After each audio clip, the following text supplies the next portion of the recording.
everybody. Happy Friday. It is the Fantasy Soccer Coaches. I am Baxter Colburn, joined alongside the man Simon Mitchell. Happy Friday, Simon. How are we doing, sir? Yeah, happy Friday, Baxter. We're all good over here, apart from it started to rain in Norwich for the first time in 3 weeks. Oh, my goodness. Yeah, you were saying before that the wash was getting wet. It was raining so hard out on the line there. Yeah, I've had 3 loads in today. I've almost got them all dry, and it's just got rained on. But never mind, we're in high spirits, ready for the upcoming Premier League season. Of course. I was about to say, Mike, you sound like you've taken the housewifing duties away from your wife there for a moment and just transferred over here, I guess, Simon. But it's good that a man knows that you know how to do the laundry, because you never know. It's always important, of course. But yes, we are excited to bring you this week's show. It's our forwards edition. We finally get to talk about the top 25 forwards in the Premier League, at least according to Simon and myself. More so Simon, and we'll also have you with our sleepers, our breakouts, and our busts for this upcoming season as well. And then, of course, at the end of the show, we will run through where you can join us, because our fantasy leagues are filling up really fast, Simon, wouldn't you say? Yeah, definitely. We're having a little bit of issues with some of them just to try and get them up and running, but don't worry, bear with us. And if you've got any questions, you can always get in touch with us on social media. Facebook is the Fantasy Soccer Coaches. You can also catch us on Twitter at TFSoccerCoaches. He is at Baxter Colburn. I am at Mitch the Coach. And if you want to drop us an email, you want to have a rant or give us some praise, then you can check us up on Gmail, which is tfsoccercoaches@gmail.com. Absolutely. And then, of course, you can hear the show here on Fridays on the Sports Podcasting Network by going to sportspodcastingnetwork.com, or on demand on iTunes and on Spreaker.com as well. All right, Simon, we always try to do a little bit of general transfer news / rumors in the first segment. Not too many this week, which is kind of nice to an extent, because it means it doesn't completely throw everything off that we've tried to talk about the last couple weekends. Why don't you lead us off with what's going on with a new transfer for Liverpool? Yeah, it's Wijnaldum that's come from Newcastle to Liverpool for £25 million, and a fairly up and down season that he had last year with Newcastle in the Premier League. 11 goals scored, 5 assists, 1 yellow card. Played virtually every game in the league last season. In fact, he played 36 plus 2 as subs, so he did play every game. Was very much a home player. Scored all of his goals at home, didn't score any on the road. So that says something. He's probably going to be, if you're doing a weekly lineup and he's playing away, you may want to drop him out. But now that he's come back into the Premier League, he's going to enter our top 25 midfielders that we did last week. And unfortunately, that sees Santi Cazorla just drop out of the top 25. Oh, sad, Santi, sad. Replaced by Wijnaldum. Well, and that's the thing, too, we talked about this fairly in-depth last week, Simon, was the amount of midfield depth that Liverpool has, and being able to sort through guys that are on that team, like Firmino, like Coutinho. How do you know who to pick and who to start? Because with so many attacking options, it kind of gets a little confusing at times. Well, it does, and the thing with Liverpool is they've got Jurgen Klopp in charge, and he plays the Gegenpress, which is a high-intensity game. Mm-hmm. So you're going to have players that will run and run and run and run and run, and you need strength in depth if you're going to cover injuries, you're going to cover fatigue, you're going to cover games with extra time, if Liverpool play in cup games as well. And you need to have players that can do that. And with Coutinho, Firmino, Mane, Lallana, they've got Henderson, Milner, Markovic is still kicking about, Emre Can is still there. And obviously now with Wijnaldum joining, there's a lot of good quality there. The downside for fantasy, though, is game time. And it's one of the things that we always talk about. It's the biggest tip from this show, is check the game time. Will he play on regular football to score you points? You're absolutely right. And one guy that Liverpool fans aren't going to have to worry about anymore now is Joe Allen, Simon, as he finds himself on his way out of Liverpool. Staying in the Premier League, though, he heads over to Stoke City. Only 2 goals for Joe Allen last year, and a possible opportunity now at Stoke to really make a name for himself. Yeah, it's a good move for him. Again, he's one of these players, we've talked about Granit Xhaka, Gundogan, that are coming into the Premier League, and Michael Carrick, Danny Drinkwater as well. He's very much a water carrier. He's the guy that takes the ball off the back four and brings it forward. Not a big assist guy, not a big goal threat. But again, in the sun, I think he'll score points for appearances. He'll score points for star man. He's a very good player coming off a very, very brilliant Euros where he was in the team of the tournament. So you can't deny that he has some ability. I'd have to agree with you. Fantasy-wise, he's not a first pick for me. Interesting. Okay. Does he make your team at all, or is he just one of those guys that if he's around maybe really late on and you have a spot to fill, he might make your team sheet?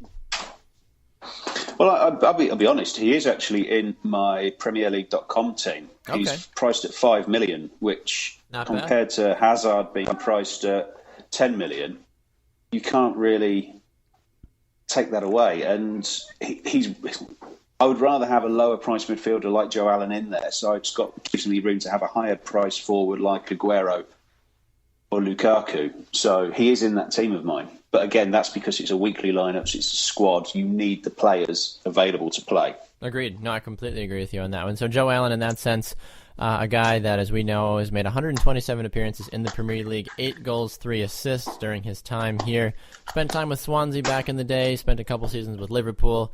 A good guy from what I've at least seen here, at least by the numbers I've got in front of me. He'll get on the field. He'll play a fair amount regardless of the talent around him. So, as you mentioned, if you're in leagues like that, you get points for players for the amount of time that they're on the field or man of the match. Joe Allen might be a good late pickup.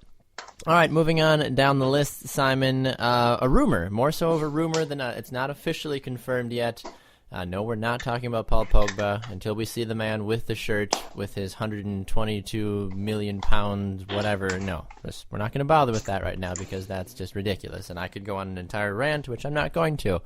No, it's Middlesbrough once again, Simon. It's almost the team of the offseason right now, making another potential move. They're looking at U.S. national team goalkeeper Brad Guzan to try to rescue him from the relegation zone of Aston Villa. Yeah, it's an interesting one. If he goes, will he start? I'm not sure. Last season they had the number one goalkeeper, the Greek player Demetrios Konstantopoulos. Gosh, I love was Greek their goalkeeper. names. They were also backed up by Mejas, who was a young Spanish keeper. Then they went and signed Victor Valdez on a free transfer after he was released from Manchester United, and now going for Brad Guzan. If it goes through, I'm not sure he'll play. But it's an interesting move. His Premier League experience, it will help the squad as a whole. But whether he'll be number one is far, far, far. Can't even imagine it. Well, and that was the biggest thing that I was going to ask too. Is this more of a saving face move if you're Brad Guzan and saying, "Hey, I just don't want to be a part of a championship team. I want to be in the Premier League." To be honest with you, I think he's probably got more of an opportunity to play regular football for Villa and get promoted than he would sit on the bench for Middlesbrough and get relegated. Yeah. But Middlesbrough, as we've talked about on the show a couple of times, Simon, making a couple of moves, possibly, maybe doing something better. So we'll see. Middlesbrough's that weird team right now. I joked with you off the air that they might be this year's Leicester City. Maybe just put a couple bucks on them now and... either you're a brilliant man at the end of the season, or you're just like, hey, it was just whatever, $2, no big deal, whatever. I wasn't thinking too much about Middlesbrough. So, all right, one more involving Stoke City, Simon. What's going on? Yeah, they've signed the young Egyptian player Ramadan Sobhi. He's very well regarded, and he's gone for just around about £5 million to Stoke. Again, he's played all of his football for the last 3 seasons in the Egyptian Premier League. He scored... Is that a thing? The Egyptians have a Premier League? Sorry? I said that's a thing? The Egyptians have a Premier Soccer League? They do, yeah. Really? Al Ahly is one of the big team. Good to know. The Egyptians have been around for a long time. In fact, Egypt, I think, have won more African Cup of Nations than any other team. So I could see that. Yeah, but he's a fair player. I've not really seen anything of him, but he's been very highly regarded and very highly talked about. He's only 19 years old. He's an attacking midfielder, plays out on the wing. So it'll be interesting to see. I don't think he's going to be straight into the team with the likes of Arnautovic and Xherdan Shaqiri, but he'll be a fair backup for Stoke. So at the moment, he's nothing to worry about for fantasy. Fair enough. Yeah, reading here too on PremierLeague.com, he made his Egyptian debut at the age of 17. He was also the second youngest player to score for his country's national team as well.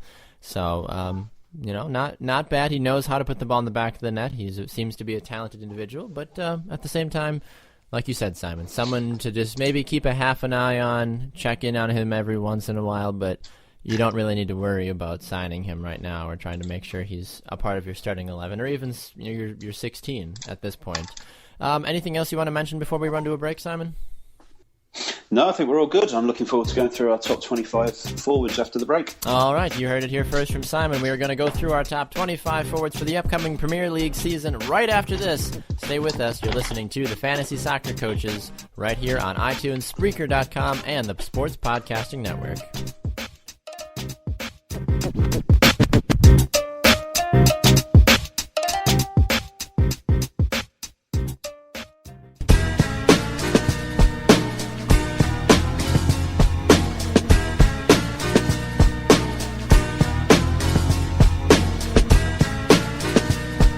It is the Fantasy Soccer Coaches here on the Sports Podcasting Network, Spreaker.com, and on iTunes. I am Baxter Colburn, joined alongside by Simon Mitchell, all the way from a rainy Norwich, England.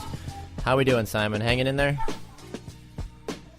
Yeah, we're going well. We've just had a slight change to the rankings as well, so we're keeping this as live and up to date as we possibly can. Absolutely, yeah. That's why it took us a moment here to come back from a break, because we were debating off air of who should be where and what to go with who. So our top 25, for those of you that have been following, first of all, thank you. We really appreciate you. Our small, dedicated listener base. We are obviously continue to try to stay as consistent as possible as well.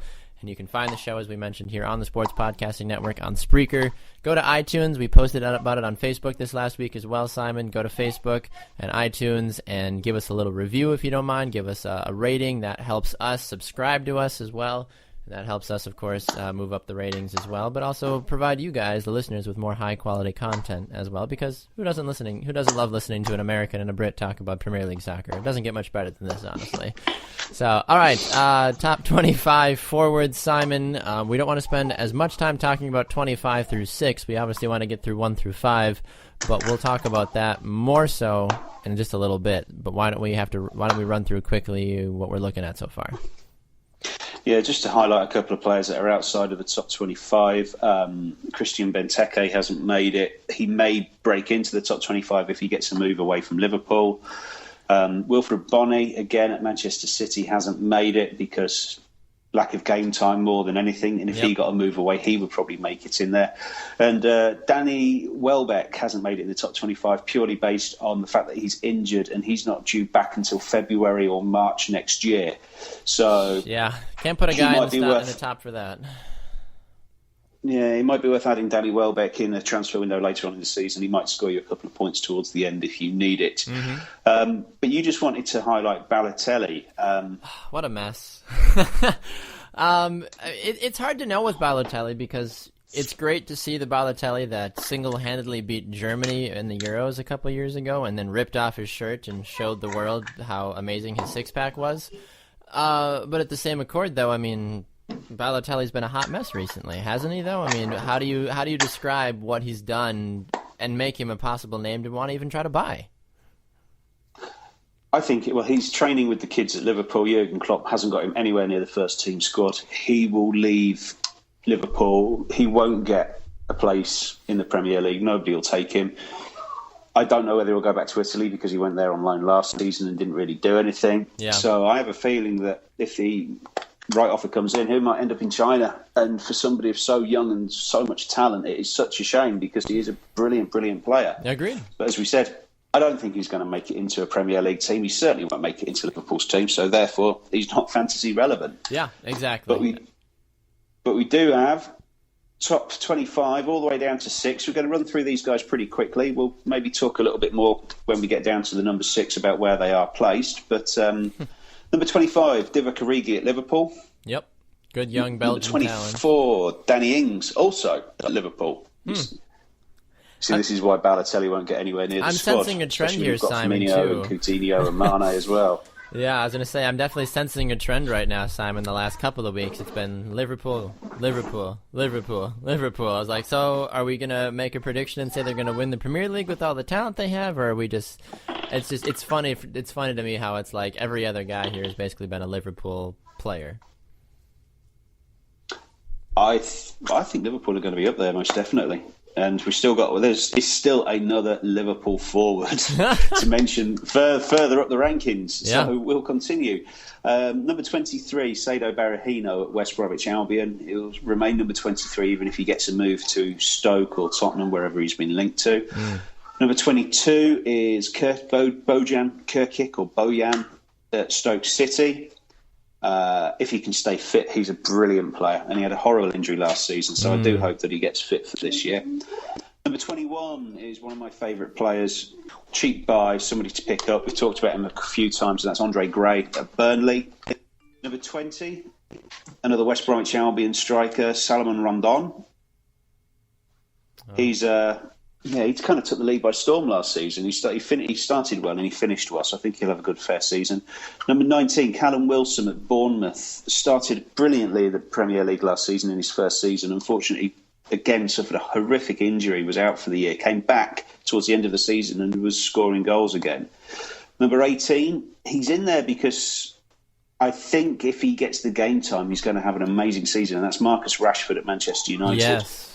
The only concern I have is that he's ranked number 18, and I've got 3 more Manchester United forwards ahead of him in the rankings. That doesn't bode well for the young man. I love Rashford, though, honestly. Watching him play last year and everything he brought to the table, it's one of those things that he's going to either end up beating everybody out and is going to end up, being the best man in town, or he's going to get sold for a very high price and go on to have an illustrious career, and then United fans are going to sit there going, now why didn't we hold on to him? I don't feel like it's kind of a win-loss situation, dependingly, for Marcus Rashford's career going forward. Yeah, I do worry about him, though, being that young and that much pressure on him. Yeah. But still. Charlie Austin at Southampton's number 17. Joined Southampton from QPR in January, scored goals at QPR as well. Yep. Troy Deeney, Watford's number 16. I like Troy Deeney. He was my cheeky little pickup last season, dead cheap, and he's obviously banged in the goals, and he's put on a bit more money this year. Number 15, Shane Long at Southampton. Yeah. Very quietly goes about his business, scores goals, gets assists. Can't fault him, really. Back to Manchester United, number 14, Anthony Martial. Little bit of toys thrown out of the pram because he gave up his shirt number to Zlatan, but well, what Zlatan wants, Zlatan gets. Usually. Usually. Well, he wanted £300,000 a week, and he's got that, so he's all right. Number 13. If this lad stays fit, I think he's going to be the top scorer in the Premier League next season, and that's Andy Carroll at West Ham. I like Andy Carroll, even though he looks like a horse. He's a fantastic player. Always troubles defences, no matter who he plays, and I really hope he stays fit and has a full season because he's a Sam Allardyce player. So from an England perspective, I think he could have a great season. Number 12, an unknown quantity in the Premier League, just joined Chelsea. It's Batshuayi. We talked about him on our first show. Yep. Came in for a lot of money, a lot of pressure, but I think he's going to fit the mould that Conte has set out at Chelsea. Number 11, another new quantity in the Premier League, Nolito at Man City. I like Nolito. I've got him in a couple of teams. I think he's going to go and do great things for Manchester City. Again, back to Manchester United as we enter the top 10. Mr. Rooney, Wayne Rooney himself. He's high up the rankings. I mean, I would never have Rooney as high as that because he seems to have lost his goal-scoring ability. He's dropping further down more as a midfielder. He's listed as a forward, but I do hope that he keeps the armband at Man United. He will get games, he will play, and hopefully Mourinho will get a tune out of him. Well, that was one of the things I was going to ask you about, too. I've been thinking about this all week, too, listening, because I listen to Talk Sports sometimes here in the States, because it's just based off of what I have time to do. And the guys on Talk Sport this week were talking about what is going to happen with Wayne Rooney. Is he going to be more of that central midfielder? Is he going to be an attacker? Is he going to sit behind Zlatan? Is he going to start? I mean, what do you do with a guy like Wayne Rooney?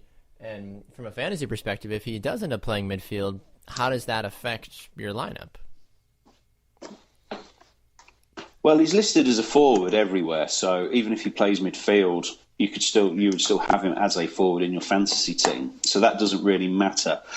The trouble is, though, that if he's playing midfield, it doesn't make him as an effective goal scorer as other players. He's valued in the Telegraph at 6.2 million. And when you can get Callum Wilson for 4.8. You could get Andre Gray for 4.5. You could probably drop Rooney out, bring in one of those forwards, and then have more money to spend on a higher-priced midfielder, a Hazard, a De Bruyne, or a Mesut Ozil. I'd agree with you on that one, absolutely, yeah. So Rooney definitely a conundrum, but the next guy you have on your list as well is a little bit of a conundrum as well. Oh, no. Jermaine Defoe. Whatever he does, he scores. Wherever he plays, he scores. He's the super sub. And I think he scored in Toronto. He did. In the 3 weeks that he was there. Yeah, pretty much. And the 1 week that he was actually healthy. But Jermaine Defoe's always scored goals in the Premier League. And the reason why he's in the top 10 and ahead of Rooney is because he's £1 million less than Rooney. He should play. He should score. He will probably get you 10 goals at least if he stays fit, possibly even more. And that's why he's in the top 10. It's value for money. Sure. Makes sense. Let's go back to Liverpool again. They've got 3 forwards inside the top 25, and this is the third. It's Daniel Sturridge. Again, he's in there because if he's fit and he plays, he is a fantastic striker and he will score goals. And I really hope that he has a fully fit season for Liverpool.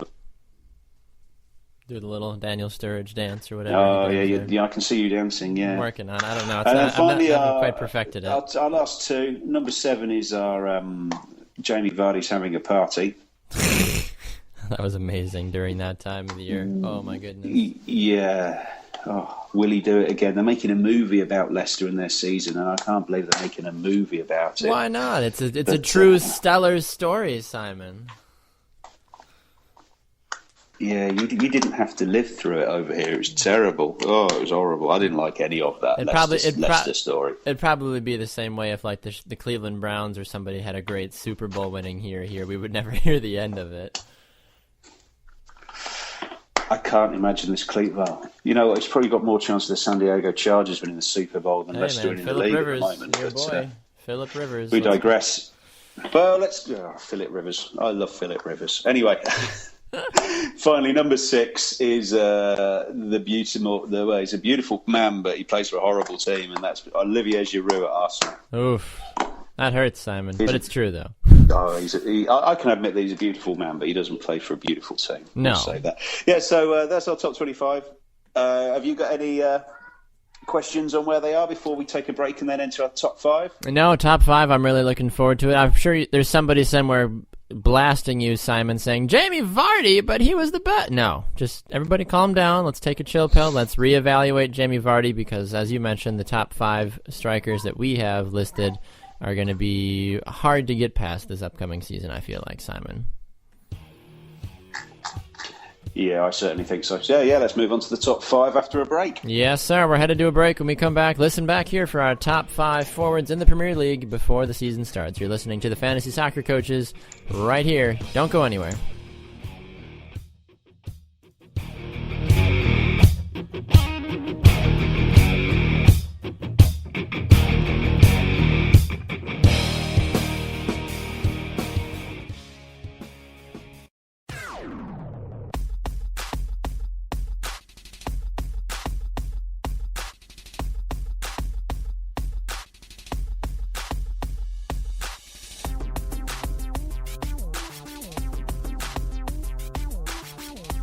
Welcome back inside the studio for another edition of the Fantasy Soccer Coaches. I am Baxter Colburn, joined along by the fantasy coach, the man that knows so much about soccer, they put him in the newspaper. It's Simon Mitchell. Welcome back to the show, Simon. Are we ready for our top 5 Premier League forwards?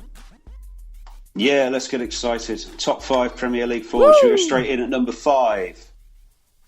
Diego Costa at Chelsea. Oh, interesting. Mr. Inconsistent. Again, new manager, new opportunity. If he doesn't get sold between now and the start of the season, he will. We really hope that he'll have a season like he did when he first came to the Premier League 2 years ago. And he was a dynamic. Couldn't stop scoring goals. Yeah, an incredible player and somebody that I think a lot of folks were surprised about is how well he played. But yeah, coming now, you mentioned a new manager does wonders for a player. And for his confidence, I think he needs that extra little kick in the butt. And Diego Costa could really, really be a dynamic player that could take the league by storm this season. Yeah, I'd like to think so. That's why I've got him at number 5. I do believe that he's going to do something. The only downside with Costa is that he is still priced very high. You kind of would have thought that after having a poor season, they might have dropped his price a little bit. It's the name. But it is a name, it's the team, it's the new manager, as we've said. Well, let's look at number 4. And this is a lad that I like. I've had him in dream teams since, well, he went to West Brom on loan a few years ago. He's now at Everton. That's Romelu Lukaku. 6.4 million with the Telegraph. Even with other dream teams as well, he's incredibly cheap. I've got him in £5 million in the Sun. He's in my team. I've got him at, where is he? He's in my Premier League team as well at 9 million. He's a few £1 million less than all the top strikers. But the great thing with Romelu Lukaku is that lad scores goals. Every single season in the Premier League, he has scored goals. I'm just bringing up his stats now. West Bromwich Albion, 2012 to 13, 17 league goals in 35 games. Everton, on loan, 15 in 31, then 10 in 36, and last season, 18 in 37. You can't deny that this lad can score goals. Easily. Yeah, I completely agree. You're looking for consistency, you're looking for somebody that will guarantee you. He may have a slow start, he may pick it up, but he's somebody that you can stick in the team and he will not let you down. 60 goals in 149 Premier League appearances, 22 assists. Those are numbers right there that most any manager would be like, yes, give them to me, let's make it happen. Well, the next one is another Manchester United forward. And he's at number 3, probably based on the fact that he's never played in the Premier League before. And I think a lot of the other dream teams have ranked him in a similar vein, and that's Zlatan. It's Ibrahimovic at Manchester United. He's at number 3. We talked about how brilliant he was in Ligue 1, but as we all know, Ligue 1 isn't all that. Boo. But he's, again, an unknown quantity in the Premier League. He's powerful, he can hold the ball up, he's skillful, he's got an eye for goal. He's got all the attributes that you would look for in a striker for the Premier League. Yep. I just really hope that he is here to play football and he's not here for the money. However, because Simon, if he wants that, he could go to the MLS. True, or China, more so China. But my favorite quote, though, from you, Simon, as you mentioned, is, "Can he do it on a rainy Tuesday night in Stoke?" That's my all-time favorite quote from you now. Can he? Well, he's from Sweden, so he should be able to do it in a snowstorm, snowy Middlesbrough on a Tuesday night in February. Yeah, he's a real unknown quantity. I haven't picked him in any single team of mine. I haven't either. Even when we do our draft, I still can't picture myself drafting him. Even if I would take Lukaku over him. I would probably take, well, depends where I'm drafting, but I would take Lukaku over him. I would take De Bruyne or Hazard over him. So there's probably about 10 or 15 players that I would have ahead of Ibrahimovic. I'd agree, yeah, and he's definitely one of those guys where, hey, if he's available late, get after him. Otherwise, don't get too crazy in it, honestly. The next guy on our list is a guy that I have in every single one of my teams. Every single one. And I don't, because I'm the biggest Tottenham pessimist, and that's Harry Kane. He did it last season, he did it the season before. Can he do it for the third season on the bounce? I just don't know. And I saw Harry Kane playing for Norwich City on loan against Doncaster Rovers, and he was terrible. I saw Harry Kane playing for Tottenham in the Europa League third round qualifier against Heart of Midlothian, and he missed a penalty and an open goal. So I've always been a bit of a Harry Kane downer. Yeah.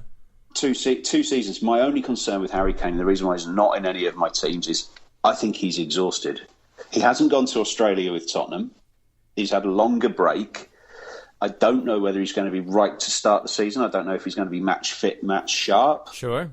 So it might be worth dropping him out and maybe adding him in say, September. So it might be worth putting Ibrahimovic in to start your season with, and if Ibrahimovic isn't working out after the first month, drop him out, bring Harry Kane in. I was going to say, because Ibra's going to start right away.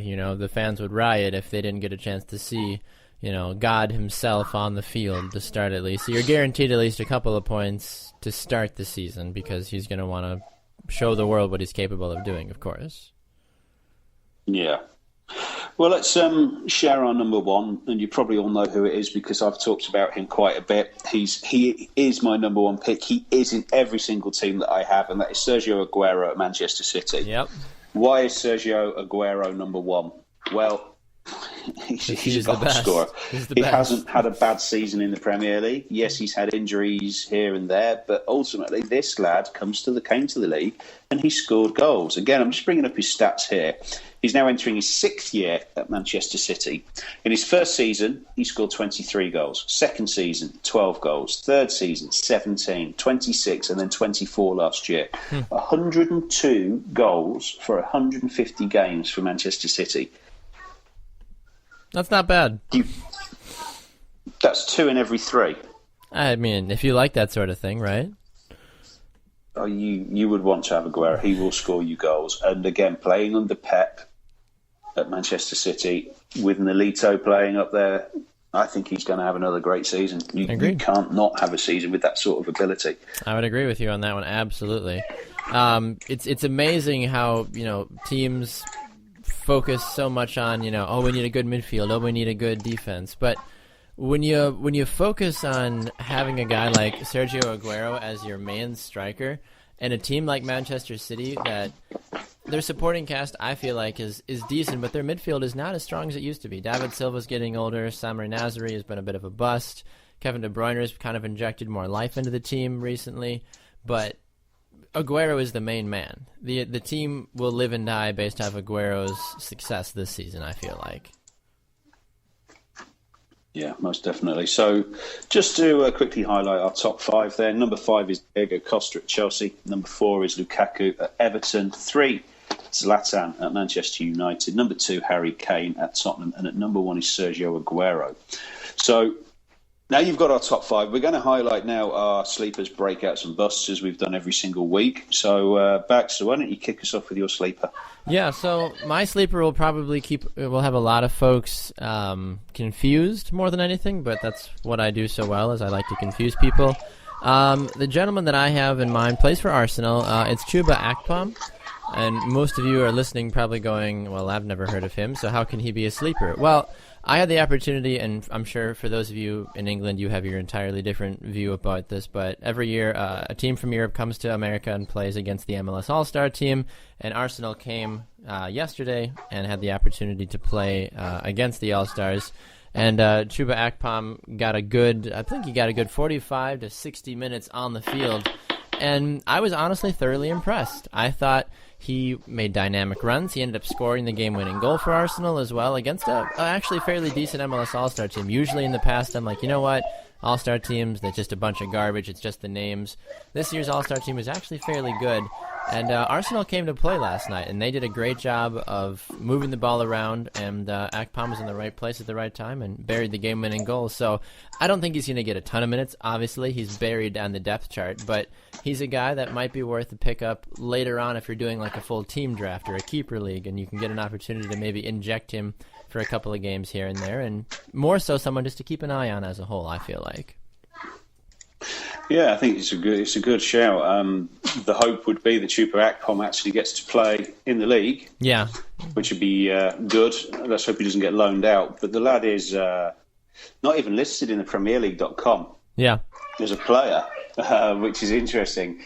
But he is on the in the Telegraph, and he's 3.1 million, so he's really, really cheap. Yes. So his value won't change throughout the season. I'm so the seeing, advantage with Akpom purely is based on if he does play, and he is a big sleeper. He could be a breakout player this season.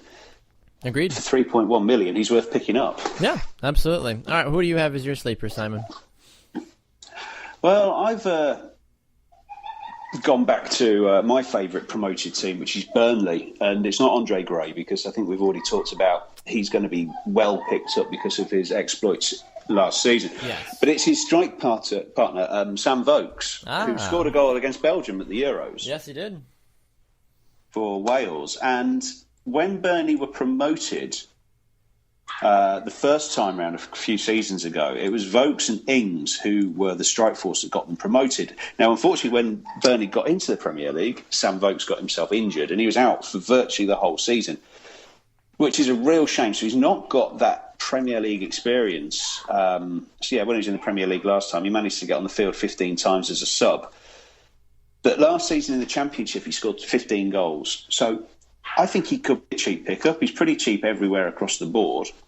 Not sure how well he's compared price-wise to Andre Gray. Andre Gray is 4.5 on the Telegraph. Vokes is 4.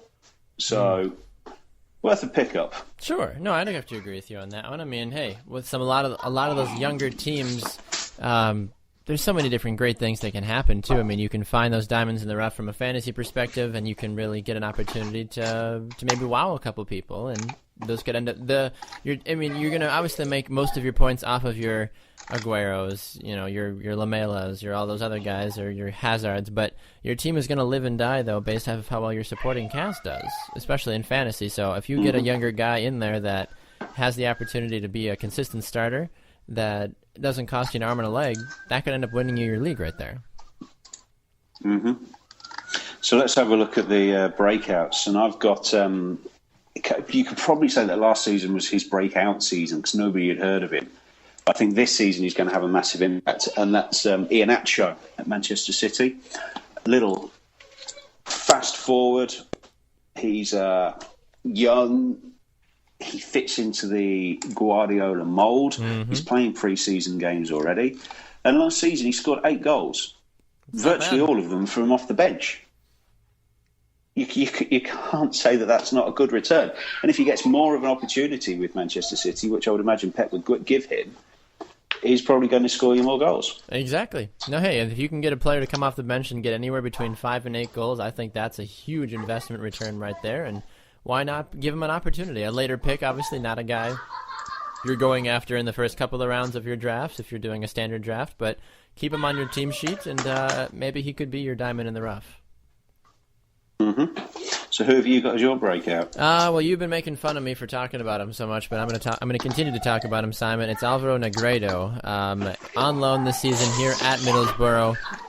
We know he can score goals everywhere else in the world, but now he's back in the Premier League where he's only got 9 goals in the little bit of time that he was with Manchester City. He did help them win the Premier League, of course, when he was with them. I have this burning feeling that Middlesbrough as a whole is going to be a much better team this year than I think a lot of folks are going to give them credit, and so much of that is going to come from how Negredo plays week in and week out. So I think he's going to have a truly breakout season and really help Middlesbrough be a top half of the table team. Interesting pick. Well, I've said all I can say about Negredo. He's priced the similar sort of price as Andre Gray, and I know out of those two players which one I would rather have. But still, you've got your pick as Middlesbrough to win the league. I'm just trying to find the odds trying to make sure. Tell me now. To win the Premier League. Let's see if they're as high as Leicester's were. Nothing will be as high as Leicester's was last year, I feel like. Well, I think the bookies realised that 5,000 to... Well, here you go. Middlesbrough to win the league, 500 to 1. Plenty of time. That's perfect. They're basically giving them the cup now. Is that all? 500 to 1? That's terrible. You can get 1,000 to 1 for Burnley to win. I'll tell you what we'll do. We'll put a £1 or 2 on each, and you can have Middlesbrough, and I'll have Burnley, and we'll see who loses the most. I was going to say, you've been a hardcore Burnley fan recently, so yeah, I might feel like that's a fair deal, I feel like, Well, talking of Leicester, who's your bust? My bust is Mr. Jamie Vardy. I do not think he will be as consistent as he was this last year. They've already had a couple of their main players at Leicester poached away to other teams. We talked about N'Golo Kante, of course, recently. Still rumors that Arsenal's trying to go in and get Riyad Mahrez, of course, along with every other club in the world that thinks he's a good player. So it's not going to be the same team. It's not going to be the same dream season. Vardy's going to suffer because everybody knows about Jamie Vardy now. Last year, it was so good because even though he'd been around for a while, people still didn't really pay attention to him. He's had his welcome party. He's had his success. He's made his millions. He's got himself a new Ferrari or whatever he bought after his new contract deal. He's not going to be that good this season. He's just not. I'll be surprised if he scores half the goals that he scored last season, this year. Yeah, I'm not his biggest fan, but I'm not sure whether he would be a bust. I wonder if he'll do it again. He seems to be the sort of player that doesn't worry about that. So Hey, it'd be interesting to see. Well, I'm really going to upset everybody now because my bust is Harry Kane. I genuinely do not believe he's going to do what he's done for the last couple of seasons. I really, really don't. I can't see him having another 30-goal season. I can't see him having a 20-goal season. I can even see him getting himself injured or dropped or out of the team. I'm probably being pessimistic on purpose in the hope that he proves me wrong, and I really do hope that he proves me wrong, from a Tottenham, from an England point of view. But I can't see him repeating what he's done in the past. And Harry Kane is such a hard guy. I mean, his result at the Euros was interesting. Let's put it as that, I feel like. But the way he played last season, I thought was stellar. I thought he took the league by storm. But it's hard to know with a guy like Harry Kane. And I mean, you could make the same argument I made about Jamie Vardy for Harry Kane, which you kind of did as well too. Will he be the same? People know how to defend Harry Kane now. They know how to shut him down. They know not to give him that extra half a yard of space that he can bury a shot from 25 yards out. I don't know. I still have some belief in Harry Kane. That's why I have him in a couple of my teams right now, of course, but definitely somebody that could end up being this season's biggest bust for sure. Yeah. Well, should we quickly recap then? So Please. My sleeper is Sam Vokes at Burnley. My breakout is Iheanacho at Manchester City, and my bust is Harry Kane. And for me, my sleeper is Chuba Akpom for Arsenal or a possible team he gets loaned out to. My breakout is Negredo at Middlesbrough, who's going to win the league. And my bust this year is Jamie Vardy of Leicester City. So, all right, Simon, let's run to one final break. And when we come back, we'll give everybody another opportunity to figure out how they can join us to play some fantasy soccer or football, depending on how you all call it. We'll be right back for the final segment. You're listening to the Fantasy Soccer Coaches. Don't go anywhere.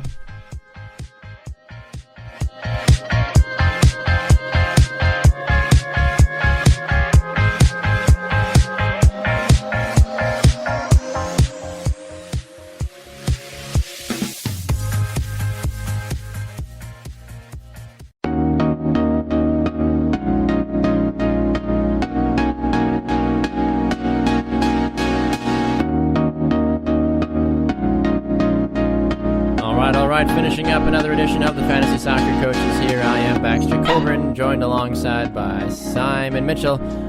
Pretty darn good show today, Simon, wouldn't you say, sir? Yeah, I think we're flying along nicely. We've done our top 25 strikers, we've done our sleepers, our breakouts and our busts. So the best thing people can do now is play some fantasy football. Hey, and how would they go about doing such an amazing thing like that, Simon? Well, we've got 4 leagues running.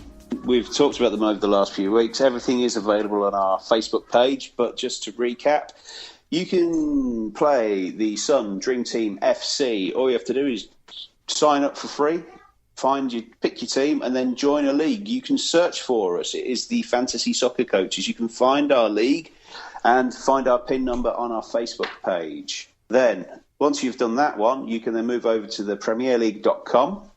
Click on their fantasy tab, and then you can enter a team there, and we are the TFSC League. You can pick your team, pick your squad, and then you can join us in there. And again, there is a pin to join. We're not going to read it out because it's about 20 digits long, but you can copy and paste it from Figure it out. Facebook page. I like it.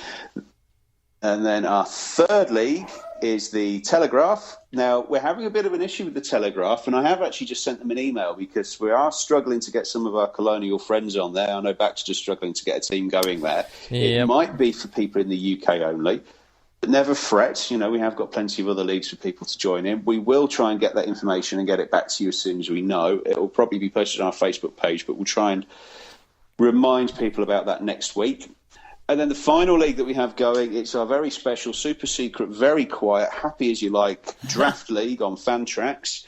You can't find it, you can't join it unless you ask us for our permission to join in. So you've got to be a very special person if you want to get involved. Again, we've got about 2 spaces left. We're just getting everybody signed up. We've just moved the draft to August 11th. a week later. Yep. We've got holidays and bits and pieces coming up, so we've moved it to the latest possible point before the league starts, mainly as well to help other people get transfers in, etc. Sure. So 4 leagues, you can enter 4 teams, and as we said last week, you don't have to lay a single pound, a single dollar down. Everything is free to play. And free is a very great price to pay, that's for sure. So, all right, Simon. Well, it's been another exciting edition of the Fantasy Soccer Coaches week for sure. As a reminder, we went through our top 25 forwards here for the upcoming Premier League season, and we also offered our sleepers, breakouts, and busts. Coming up next time on the program, we'll take a look at the teams that Simon and I have selected, and maybe some of you other valiant listeners that have joined our leagues on the Telegraph, on the Sun, on PremierLeague.com, and so much more as well. Thank you so much for tuning in. A reminder, you can find us on social media, on Facebook at the Fantasy Soccer Coaches, on Twitter, TFSoccerCoaches, at Baxter Colburn, at Mitch the Coach, and of course find us on Fridays on the Sports Podcasting Network, on demand on iTunes and on Spreaker, and shoot us an email, tfsoccercoaches@gmail.com. We'd love to hear from you, answer your questions, and whatever else nonsense you got to offer for us. Simon Mitchell, your final thoughts.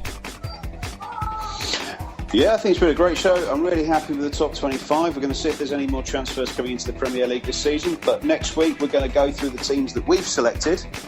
And I'm also going to go through a few players that I've got set to one side for the draft. There we go. All right, he is Simon Mitchell. I am Baxter Colburn. This has been another edition of the Fantasy Soccer Coaches. Enjoy your week. We'll see you next time.